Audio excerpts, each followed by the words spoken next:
নমস্কার বন্ধুরা, তোমরা সবাই কেমন আছো? বড়দের প্রণাম, ছোটদের অনেক অনেক ভালোবাসা।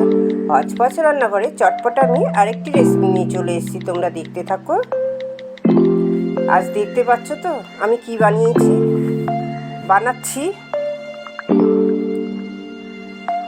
দেখো, আমি এখানে একটা বেগুন নিয়ে নিয়েছি আর 3টে উচ্ছে নিয়ে নিয়েছি আর টমেটো একটা বড় দেখে নিয়ে নিয়েছি। এটা আমি অল্প জল দিয়ে কুকারে একটা সিটি মেরে নেব। হয়ে গেছে, কুকারটা অফ করে দিয়েছি আর একটা পেঁয়াজ এখানে কুচিয়ে নেব।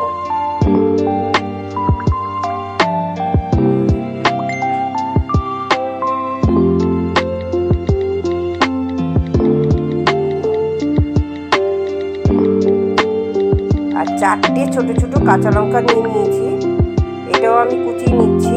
আর কিছুটা ধনেপাতা কুচিয়ে নিচ্ছি।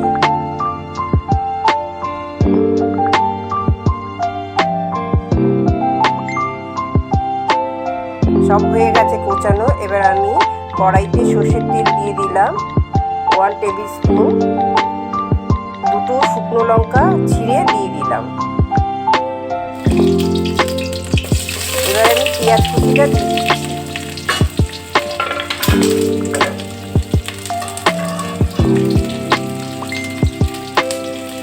আধখানা শুকনো লঙ্কা ভাজা আমি তুলে রাখলাম, পরে তোমাদের দেখাচ্ছি।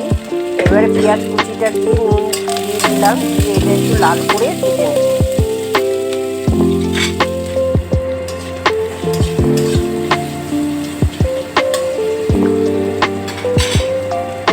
ভাজাটা হয়ে গেছে। এবার আমি উচ্ছে সেদ্ধ দানাগুলো বার করে ফেলে দিয়েছি। উচ্ছেটা আমি দিয়ে এবারে ভালো করে আগে কষিয়ে নেব। খুন্তি দিয়ে চেপে চেপে উচ্ছেটাকে ভেঙে দেব।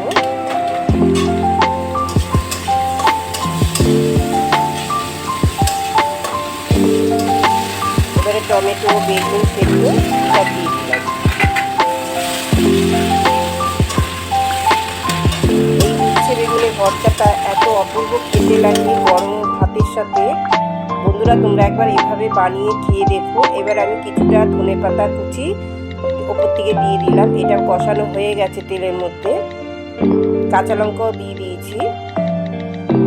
স্বাদ মতো নুন, একটু চিনি দিয়ে দিতে হবে। এটাকে ভালো করে কষিয়ে কড়ার গায়ের থেকে যখন উঠে আসবে তখন ভাববে জিনিসটা হয়ে গেছে ঠিকঠাক।